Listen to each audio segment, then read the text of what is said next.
125 நாள் வேலை திட்டம் தொடர்பாக மாற்றுத்திறனாளிகளுக்கு எவ்வாறு வேலைவாய்ப்பு அளிக்க வேண்டும் என்று ஊரக வளர்ச்சித்துறை ஆணையர் சில வழிமுறைகளை வெளியிட்டிருக்கிறார். அது தொடர்பான அண்மை செய்தியை பார்த்து வருகிறோம். மாற்றுத்திறனாளிகள் பணிபுரிவது தொடர்பாக வழிகாட்டு நெறிமுறைகள் வெளியிடப்பட்டிருக்கிறது. பணித்தளத்தில் மாற்றுத்திறனாளிகளின் எண்ணிக்கை குறைவாக இருந்தால் அவர்களை மேலே சிறப்பு பணிகளை மேற்கொள்ள மட்டுமே அனுமதிக்க வேண்டும் என்றும், மண் வேலை சார்ந்த பணிகளை மாற்றுத்திறனாளிகள் 4 மணி நேரம் மட்டுமே செய்தால் போதுமானது என்ற சில வழிகாட்டு நெறிமுறைகள் வெளியிடப்பட்டிருக்கிறது. தமிழ்நாட்டில் விபிஜி ராம்ஜி திட்டத்தின் கீழ் மாற்றுத்திறனாளிகளுக்கு எவ்வாறு வேலைவாய்ப்பு அளிக்க வேண்டும் என்பது தொடர்பான வழிகாட்டு நெறிமுறைகள் வெளியிடப்பட்டிருக்கிறது.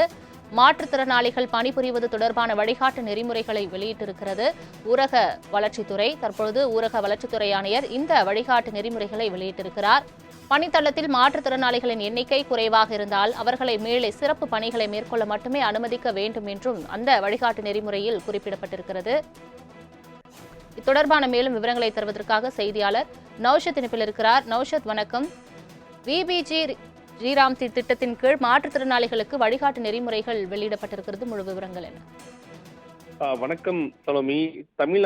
தமிழ்நாட்டில் விபிஜி ராம்ஜி திட்டத்தின் கீழ் மாற்றுத்திறனாளிகளுக்கு எவ்வாறு வேலைவாய்ப்பு அளிக்க முடியும், மாநிலம் முழுவதும் உள்ள அதிகாரிகளுக்கு ஊரக வளர்ச்சி மற்றும் பஞ்சாயத்து ராஜ் ஆணையர் அறிவித்திருக்கிறார்.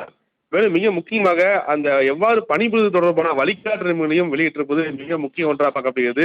அதிலும் பணித்தளத்தில் மாற்றுத்திறனாளி எண்ணிக்கை குறைவாக இருந்தால் அவர்களை மேலே கூறப்பட்டுள்ள சிறப்பு பணிகளை மேற்கொள்ள மட்டுமே அனுமதிக்க வேண்டும் எனவும், பணித்தளங்களில் மாற்றுத்திறனாளி எண்ணிக்கை அதிகமாக இருந்தால் மட்டும் மண் தொடர்பான பணிகளுக்கு பயன்படுத்தலாம். அப்போது அவர்கள் 5 அல்லது 10 பேர் கொண்ட குழுவாக பிரிக்கப்பட்டு சாதாரண தொழிலாளர்கள் மேற்கொள்ள வேண்டிய பணி அளவில் 50% அளவினை மட்டுமே அவர் மேற்கொள்ள முன் அளவீடு செய்யப்பட வேண்டும் எனவும், மேற்படி மண் வேலை சார்ந்த பணிகளை 4 மணி நேரம் மட்டுமே செய்தால் போதுமானது எனவும், மேற்படி மண் வேலை சார்ந்த பணிகளில் சாதாரண தொழிலாளர் மேற்கொள்ள வேண்டிய பணி அளவில் முன்அளவீடு செய்து தரப்பட்ட 50% பணிகள் முடித்தால் முழு ஊதியம் வழங்கப்பட வேண்டும் தெரிவிக்கப்பட்டிருக்கிறது.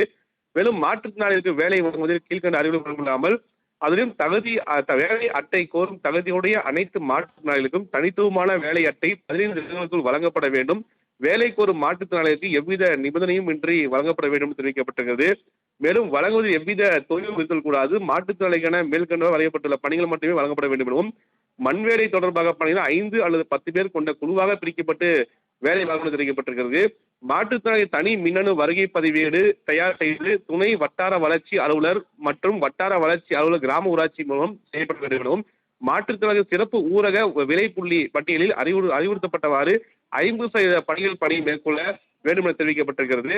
மேலும் மாற்றுத்திறனாளி குறைகளை தீர்க்கும் விதமாக பிரதி மாதம் 2வது செவ்வாய்க்கிழமை வட்டார வளர்ச்சி அலுவலகம் தலைமையில் குறைகள் முகாம் நடத்தப்பட்டு அவர்களது குறைகள் தீர்க்கப்பட வேண்டும் என உள்ளிட்டவை குறித்த வழிகாட்டு நெறிமுறை தற்போது ஊரக வளர்ச்சி வெளியிட்டிருப்பது மிக முக்கிய ஒன்றாக பார்க்கப்படுகிறது. சலோமி, தங்களின் முழு விவரங்களுக்கு நன்றி நௌஷத்.